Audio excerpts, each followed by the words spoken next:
Partisans de l'info libre, je vous salue. Alors, ça va vraiment trop vite, les événements s'enchaînent à toute vitesse. Je vous avais préparé la suite des actualités prédictives de ce mois de novembre, mais le temps que je réalise le montage, il s'est produit pas mal d'événements qui confirment les diverses tendances que je vous avais indiquées en première partie. On avait parlé de la débâcle israélienne, de la ruine de la France et de l'avenir de Donald Trump. On va donc faire une petite mise à jour vite fait, et ensuite vous trouverez la vidéo qui avait été rédigée il y a une semaine. La débandade israélienne est confirmée. Netanyahou fait comme Zelensky, il a besoin de chair à canon, et donc il fait quoi? Eh bien, il envoie des jeunes filles se battre au Liban. Elles y vont et elles meurent par dizaines. Mais comme cela ne suffit pas, il prévoit aussi d'envoyer les orthodoxes, les Haredim, qui normalement sont exemptés du service militaire et qui surtout ne sont pas capables de tenir une arme.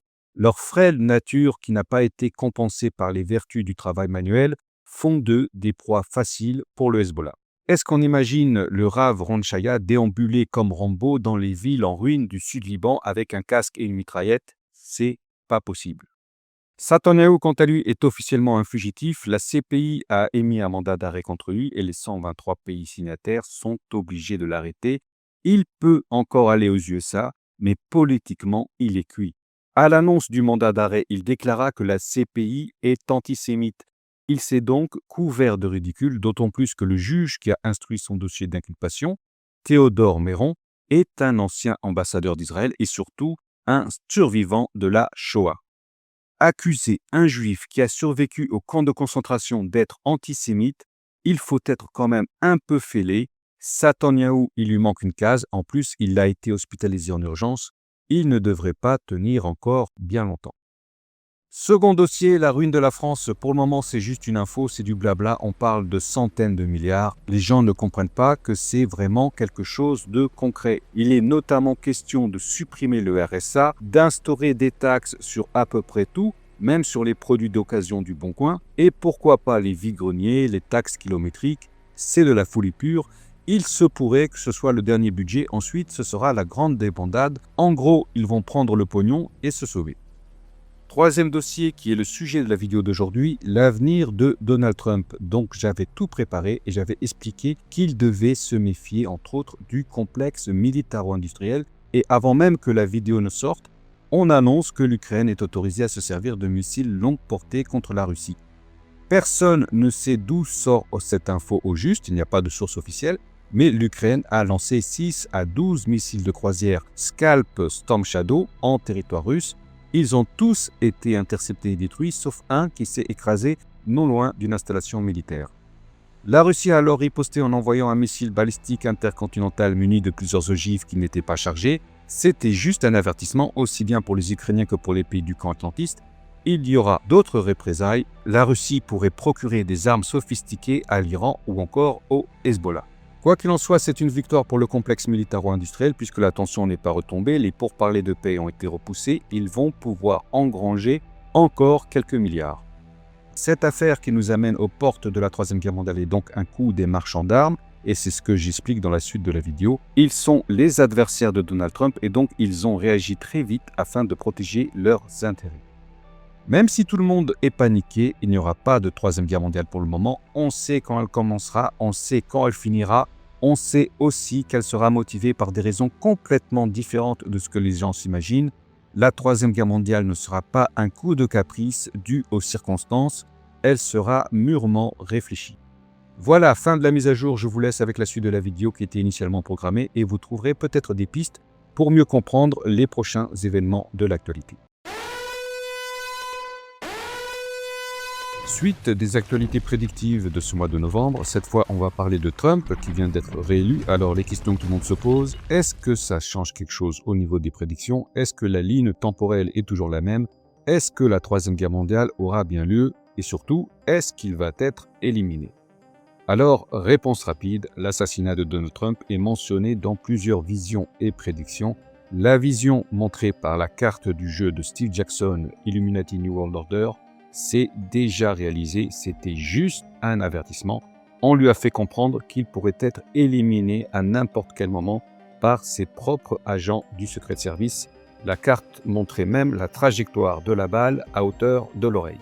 Mais c'était juste un avertissement. D'autres prédictions annoncent sa mort. On va citer celle du pape Jean XXIII qui parle, mais sans nommer Trump, d'un leader américain qui serait assassiné au sud de l'Utah, c'est-à-dire au sud des USA. Il s'agit probablement de Donald Trump. Et donc, si celui-ci serait assassiné, c'est qu'il aurait été président à cette époque. Et c'est pourquoi, dans la vidéo précédente, j'avais annoncé qu'il serait probablement élu. Et j'avais précisé qu'il y aurait des mécontents et que parmi ceux qui le soutiennent, il y en aurait forcément qui se sentiraient trahis. Trump déclare qu'il va faire le ménage, qu'il va virer tous les corrompus, ce qu'il appelle le Deep State. Leurs avocats les ont déjà prévenus de quitter Washington DC et paraît-il, il y a des cadres de l'armée qui s'inquiéteraient de possibles ordres d'arrestation de masse qu'ils devraient exécuter. Et ils pourraient alors refuser d'exécuter ces ordres et ensuite peut-être qu'ils discuteront du meilleur moyen de se débarrasser du nouveau président. En tout cas, ce sont les bruits qui circulent, nous ne sommes pas à l'abri d'une manipulation. Mais si Trump refuse de collaborer avec les Israéliens, c'est-à-dire de leur donner Gaza, la Cisjordanie et le sud du Liban, ou encore de partir en guerre contre l'Iran, eh bien cela lui ferait encore d'autres ennemis qui voudraient se débarrasser de lui. C'est sans doute pour cette raison que Trump prévoit de nommer des faucons ultra-sionistes, des néocons, attention ce n'est pas une insulte. Il y a 4 ans, il avait nommé les horribles John Bolton et Michael Pompeo. Cette fois, il va récidiver avec des gens comme Marco Rubio, Elise Stefanik, Mike Waltz et Lee Zeldin. Ce sont tous des ultra-conservateurs, ultra-sionistes et ultra-méchants, et ainsi ils donnent des gages à ceux qui l'ont mis au pouvoir. Autre possible mécontent, le complexe militaro-industriel, c'est-à-dire les marchands d'armes. Trump a déjà entamé des pourparlers de paix pour l'Ukraine. Il a discuté directement avec Vladimir Poutine. La Russie gardera les territoires acquis. En échange, l'Ukraine retardera son adhésion à l'OTAN pendant au moins 20 ans. Mais bien sûr, il y a un piège. Il y aura une zone tampon où seront stationnées les forces de l'OTAN. Et ça, Poutine, il ne veut pas que des forces de l'OTAN restent aussi près de la Fédération de Russie. Mais le véritable danger viendra des marchands d'armes qui se sont gavés de plus de 180 milliards de dollars pendant ce conflit. Si la guerre en Ukraine prend fin, ce serait pour eux un manque à gagner et donc ce sont des ennemis potentiels en plus pour Donald Trump. On ne sait pas trop comment il va s'y prendre pour les calmer. Autre danger qui menace Donald Trump, les Vax. On se prépare à lui faire endosser la responsabilité de ce fiasco. Biden, quant à lui, va plaider la démence. Pendant 4 ans, il a joué au vieux schnock qui ne comprend rien. Et une fois que Trump a été élu, il s'est remis à s'exprimer avec aisance. Il est toujours vieux et maladroit, mais il est moins bête qu'il en a l'air. Autre responsable qui sera mis sur le banc des accusés, le Dr Fauci, qui a plus de 80 ans et dont la carrière est déjà terminée. Et donc, lui, il s'en fout un peu. Alors, je vous en avais déjà parlé, il y a un film qui est sorti il y a 2 ans qui sert à préparer les esprits à cette mise en accusation de Donald Trump, de Fauci, ainsi même que de Bill Gates. C'est une comédie qui a pour titre Don't Look Up. Il est question d'une comète, mais en réalité, il fallait y voir là une métaphore de la gestion de la crise sanitaire. Trump est représenté par la présidente jouée par Meryl Streep, sinon cela aurait été trop évident, mais ils ont quand même montré les casquettes rouges des MAGA. Et quant à Fauci et Bill Gates, ils sont incarnés par un seul et même personnage qui est un milliardaire excentrique et à la fin, il se plante en beauté, c'est la cata, tout le monde meurt sur Terre. Vous trouverez l'analyse de ce film sur Patreon en accès libre. Bill Gates devra comparaître devant la justice des Pays-Bas et il sera accompagné de Bourla et de quelques autres. Cela implique une officialisation du désastre sanitaire et puisque ce sera bien officiel, de grands troubles sont à prévoir en Europe ainsi qu'aux USA. Trump est bien conscient de cela, il sait qu'on va lui faire porter le chapeau et il a tout prévu, c'est pourquoi il prévoit de mettre au poste de secrétaire d'État à la santé Robert Kennedy Jr., un anti-vax notoire, et il prévoit aussi d'interdire les picousses obligatoires, et donc avec ce geste, il donne des gages à ceux qui pourraient le critiquer sur ce point, et il leur dit « Je suis de votre côté, plus jamais cela va se reproduire ». Autre signal fort, il a aussi intégré le docteur Assem Malhotra dans son équipe de santé. Le docteur Malhotra est un cardiologue qui combat les injections transgéniques ainsi que la corruption de Big Pharma et il aurait même perdu son père à cause des injections.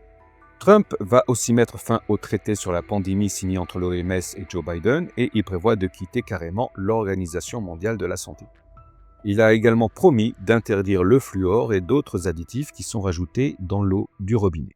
Et tout cela pour se faire pardonner, pour faire oublier qu'en tant que président, il a été à 100% responsable du désastre. Une fois dans un discours, il s'est vanté d'avoir lancé l'opération Warp Speed et il a été aussitôt hué et sifflé par son public. Pour lui, ce sera difficile de se faire pardonner. En plus, là, il vient de commettre un tweet où il annonce que grâce à lui, les vax vont servir à guérir le cancer. Trump, il est quand même bizarre. On ne sait pas trop s'il est fou ou s'il est super malin.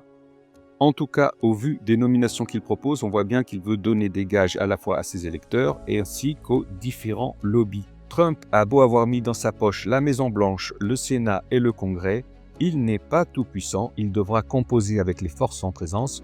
Au moment de sa première présidence, on l'a vu s'incliner à plusieurs reprises. Il n'a pas été en mesure de refuser les vax, il a fait assassiner Soleimani, il a saboté le deal avec l'Iran.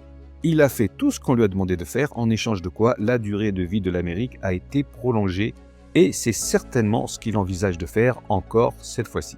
Maintenant, la grande question, c'est donc, a-t-on encore besoin de l'Amérique? Cette Amérique qui fait ce qu'elle veut et sans laquelle les guerres et les génocides ne seraient pas possibles. Je vous le disais dans la vidéo précédente, il se pourrait bien que le ciel décide de mettre fin à l'ordre mondial actuel. Une simple pierre pourrait faire s'écrouler Babylone et alors tout va changer. Ce sera une lutte à mort pour l'accaparement des richesses naturelles et des territoires. Et dans ce nouveau paradigme, ni Trump ni Poutine n'auront leur place. Ils seront éliminés de l'équation. Alors, surveillez le ciel. Il se pourrait qu'un objet brillant soit bientôt visible la nuit. Ce serait le signe que le ciel a pris sa décision. Et alors, il faudra se préparer à de grands changements, incluant la Troisième Guerre mondiale. Et sur ce, je vous dis au revoir et à la prochaine.